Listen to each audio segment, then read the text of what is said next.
Hello friends, నా ఛానల్కి స్వాగతం అండి. నేను ఈరోజు మీకు చందమామ కథల్లో బేతాళ కథ చదివి వినిపిస్తున్నానండి. ఈ కథ పేరు కర్తవ్యం. పట్టువదలని విక్రమార్కుడు చెట్టు వద్దకు తిరిగి వెళ్ళి చెట్టుపై నుంచి శవాన్ని దించి భుజాన వేసుకుని ఎప్పటిలాగే మౌనంగా శ్మశానం కేసి నడవసాగాడు. అప్పుడు శవంలోని బేతాళుడు, రాజా, నువ్వు చేస్తున్న పని ఎంత హీనమైనదైనా విజయుడిలాగా నువ్వు కూడా లోక కళ్యాణాన్ని కోరుతూ ఉండవచ్చు. శ్రమ తెలియకుండా ఉండగలందులకు నీకు విజయుడి కథ చెబుతాను విను అంటూ ఇలా చెప్పసాగాడు. విజయుడు మాళవరాజైన మార్తాండవర్మకు ఒక్కడే కొడుకు. అతను ఉపనయనం కాగానే విద్యాభ్యాసం కొరకు దేశం దాటి ఒక గొప్ప గురుకులానికి వెళ్ళి అక్కడ యుద్ధ విద్యలు, రాజనీతి, ధర్మశాస్త్రాలు మొదలైనవి అభ్యసించుతూ యుక్త వయస్కుడయ్యాడు. ఒకనాడు గురుకులానికి అధిపతి అయిన మహర్షి విజయుణ్ణి పిలిచి, నాయనా, నీ విద్యలు పూర్తి అయ్యాయి. నీకు యువరాజుగా అభిషేకం పొందే వయసు వచ్చింది. ఇక నువ్వు నీ దేశానికి తిరిగి వెళ్ళి ప్రజారంజకంగా పరిపాలిస్తూ దీర్ఘాయుష్మంతుడివి కావాలని ఆశీర్వదిస్తున్నాను అని అన్నాడు.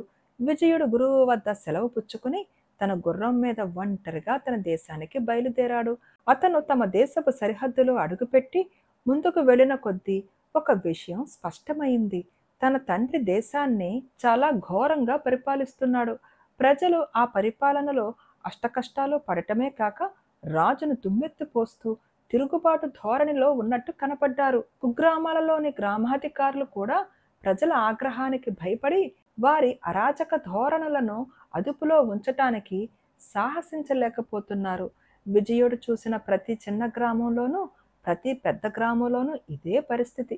ఎక్కడ చూసినా దొంగతనాలు, దోపిడీలు, దారిద్ర్యము, పన్నుల బాధ, అధికారుల భయము తాండవిస్తున్నాయి. చివరకు విజయుడు తాను యువరాజును అని చెప్పుకునేటందుకు కూడా ఎవరూ కనిపించలేదు. రాజు కొడుకును ఆదరించే సద్బుద్ధి ఎవరిలోనూ ఉన్నట్టు అతనికి తోచలేదు. అందుచేత అతను వెళ్ళిన చోటనల్లా తన పేరు వినయుడు అని, తాను మాళవ ఆస్థానంలో ఉద్యోగం కోసం పోతున్నానని అడిగిన వాళ్లకు చెప్పుకోసాగాడు. ఒక వృద్ధుడు విజయుడితో, బాబు, మాళవ ఆస్థానానికి కాలం తీరిపోయింది. నీలాంటి యువకులంతా చంపారణ్యంలో సుధీరుడి కింద సైనికులుగా చేరి శిక్షణ పొందుతున్నారు. ఇవాళ కాకపోతే రేపైనా సుధీరుడే మాళవ దేశానికి రాజు. అతను మార్తాండవర్మ మీద దాడి చెయ్యటానికి మంచి తరుణం కోసం ఎదురు చూస్తున్నాడు. అతని మనుషులు కోటలో కూడా ఉన్నారంటే నమ్ము. వాళ్ళు పిలుపు ఇచ్చిన మరుక్షణం కోట నెలమట్టమవుతుంది. దానితో పాటే ప్రజల కష్టాలు ఈడేరిపోతాయి అని అన్నాడు. పరిస్థితి అంతదాకా వచ్చిందని విని విజయుడు నిర్ఘాంతపోయాడు. అతను చంపారణ్యానికి దారి తెలుసుకుని అక్కడికి వెళ్ళాడు. ఆ అరణ్యంలో కొండల మధ్య ఒక మహానగరం ఉన్నది. అక్కడ దాదాపు 1,00,000 మంది యువకులున్నారు. వారు కొండజాతుల వాళ్ళ మధ్య సఖ్యంగా తిరుగుతూ వారికి రాజద్రోహం నూరిపోస్తున్నారు. సుధీరుడు అనే వాణ్ణి వాళ్ళు తమ రాజుగానే కాక దేవుడుగానే భావిస్తున్నారు. ఆ ప్రాంతాన్ని కొండజాతి వీరులు చాలా సమర్థతతో రక్షిస్తున్నట్టు విజయుడికి తెలిసింది. రాజు పంపిన వేగుల వాళ్ళలో ఒక్కడు కూడా రాజు వద్దకు తిరిగి పోలేదు. కొందరు చచ్చారు, మరికొందరు సుధీరుడి బలగంలో చేరిపోయారు. మార్తాండవర్మ ఒక సైనిక దళాన్ని కూడా ఆ ప్రాంతానికి పంపాడు. ఆ సైనికులు ఒక కొండ కనుమ దాటుతూ ఉండగా పైనుంచి రాళ్లు పడి అందరూ మరణించారు. విజయుడు చంపారణ్యంలోకి ప్రవేశించగానే 4 ఆటవికులు అతని చుట్టూ మూగి అతని పేరు, ఊరు, అతని పని అడిగారు.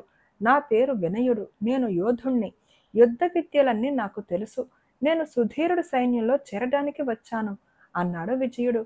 ఆటవికులు అతన్ని ఒక పెద్ద గుహలోకి తీసుకుపోయారు. అక్కడ సుధీరుడు ఏదో మాట్లాడుతున్నాడు. అతని ముందు చాలా మంది యువకులు కూర్చుని శ్రద్ధగా అతను చెప్పేది వింటున్నారు. విజయుడు కూడా ఆ యువకుల సరసనే కూర్చుని సుధీరుడు చెప్పేది వినసాగాడు. రాజు అనగా ఎవడు? బలం కలవాడు రాజు అవుతాడు.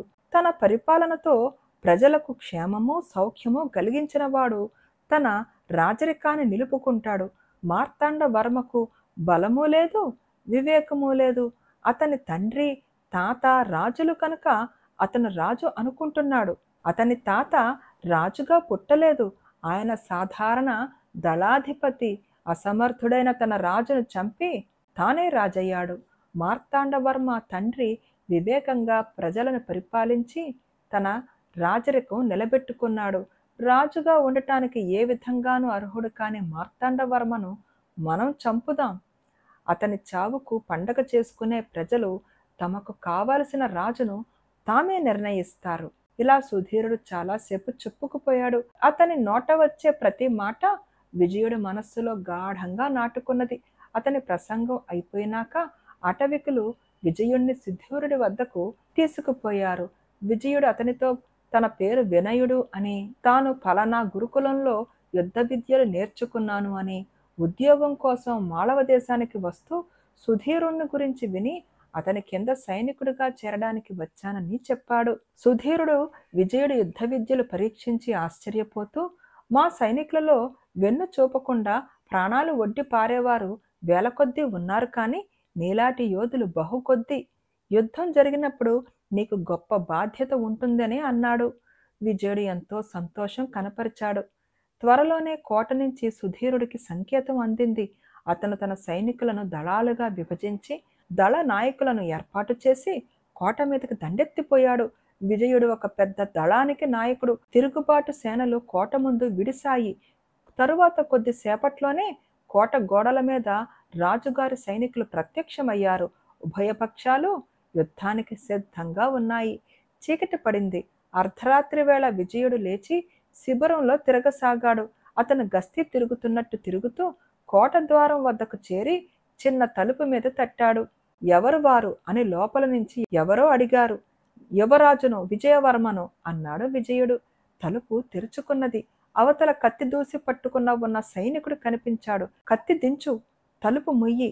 నేను గురుకులం నుంచి శత్రువుల మధ్యగా రావటం చాలా శ్రమ అయ్యింది. నేను సరాసరి రాజభవనానికి పోతున్నాను. నా వెంట ఒక సైనికుణ్ణి పంపు అన్నాడు విజయుడు. వాకిలి వద్ద మరొక సైనికుణ్ణి ఉంచి తలుపు తెరిచిన వాడే విజయుడు వెంట రాజభవనం దాకా వచ్చాడు. రాజభవనం పహారా పెద్ద విజయుణ్ణి గుర్తించి అతని కాళ్లకు నమస్కారం చేసి, ఎప్పుడు వచ్చారు ప్రభు అన్న మీదట ఆ సైనికుడు తృప్తిపడి వెనక్కి వెళ్ళిపోయాడు. తన కొడుకు వచ్చాడన్న వార్త వినగానే మార్తాండవర్మ లేచాడు. మనం ఏకాంతంగా మాట్లాడుకోవాలి అన్నాడు విజయుడు. తండ్రి వేసే ప్రశ్నలకు జవాబు చెప్పకుండా ఇద్దరూ ఒక గదిలో కూర్చున్న తరువాత మార్తాండవర్మ, రేపటి దాకా ఆగని ముఖ్య విషయం ఏమిటి అన్నాడు కొడుకుతో. మీరు రాజ్యం విడిచి పారిపోవాలి. ప్రజలు మీ పరిపాలనను మనస్ఫూర్తిగా ద్వేషిస్తున్నారు అని అన్నాడు విజయుడు. మార్తాండవర్మ మండిపడి, నేనింకా బతికి ఉండగానే రాజు కావాలని చూస్తున్నావా? ప్రజలు నిన్నే రాజుగా కోరుకుంటున్నారా అని అడిగాడు. అవును అంటూ విజయుడు కత్తి దూసి తండ్రి తల నరికేశాడు. కొద్ది క్షణాలలో ఈ హత్య గురించి అంతఃపురంలో తెలిసింది. తరువాత కోట అంతా తెలిసింది. మంత్రులు, సేనాధిపతులు హడావుడిగా వచ్చి విజయుడితో చర్చలు జరిపారు. ఎవరో విజయుణ్ణి నిందించలేదు. కొద్దిమంది మెచ్చుకున్నారు. తెల్లవారిందాకా ఆలోచనలు జరిగాయి. తెల్లవారుగానే విజయుడికి రాజ్యాభిషేకం జరిగిపోయింది. కోట బయట నిడిసి ఉన్న సేనలతో సంధి ప్రకటించండి. వారికి నాయకులైన సుధీరుణ్ణి ఆహ్వానించండి అని విజయుడు తన మంత్రులకు చెప్పాడు. అంతా విజయుడి అంచనా ప్రకారమే జరిగిపోయింది. సుధీరుడు కోటకు వచ్చి వినయుడే రాజని, అతడు తన చేతుల మీదుగానే ప్రజాకంటకుణ్ణి చంపాడని తెలిసి చాలా సంతోషించాడు. నీలాంటి ప్రజాభిమాని రాజుగా ఉండటం ఈ దేశ ప్రజలు చేసుకున్న పుణ్యం. నీ పరిపాలన ప్రజారంజకంగా ఉంటుందని ఆశిస్తున్నాను అన్నాడు సుధీరుడు విజయుడితో. అందుకు నీ సహాయం కావాలి. నువ్వు నాకు సర్వసేనానిగా ఉండి పరిపాలనలో సలహాలు ఇస్తూ ఉండాలి అన్నాడు విజయుడు.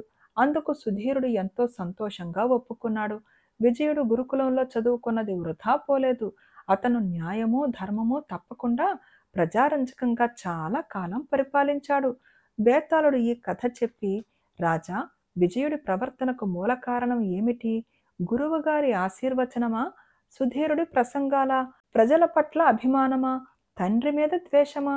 ఈ ప్రశ్నకు సమాధానం తెలిసి కూడా చెప్పకపోయావో నీ తల పగిలిపోతుందని అన్నాడు. దానికి విక్రమార్కుడు, రాజులు నిరంకుశులు, వారిని బోధలు మార్చవు. ప్రజారంజకంగా పరిపాలించాలని అందరి రాజులకు తెలుసు, కానీ అలా పాలించకపోతే వారిని శిక్షించే మార్గం లేదు. అందుకే రాజులు నిరంకుశంగా పరిపాలించడానికి ప్రయత్నిస్తారు, కానీ విజయుడు సుధీరుణ్ణి కలుసుకున్నాక ఒక విషయం తెలుసుకున్నాడు.